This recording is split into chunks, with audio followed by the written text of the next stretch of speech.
but their message is relevant for today because certain great principles are put down. Actually, the thing I'd like to mention here is that Micah, as several of the other prophets, gives us a philosophy of human government. He deals with that which is false and true authority in government.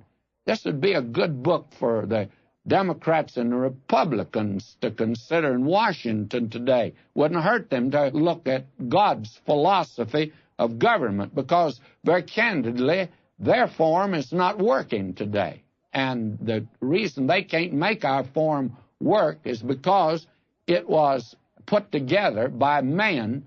Several of them were not Christians, couldn't be called Christians, but they had respect and reverence for the Bible, and they felt that the great principles stated in the Bible were worth following. And therefore, that was woven into the web and woof of our government.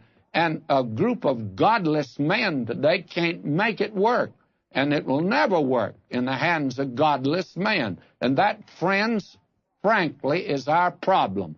Our problem today in this country is not a question of this party or that party, and it's not a question of whether this will work or that will work. And there are all kinds of rationalizing today of what our problem is, but our problem today is that our government is in the hands of godless men, and it won't work.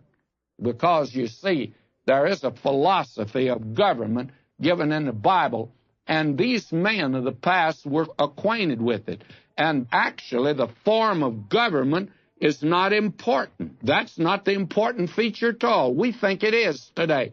Did you know that Cromwell was a dictator in England, and they had about the best form of government they could possibly have? Now, don't misunderstand me. I'm not recommending a dictator, but if you had the right kind, and when Jesus comes to reign on this earth, friends, he's going to be a dictator. And I want to say this, he's going to be the right kind.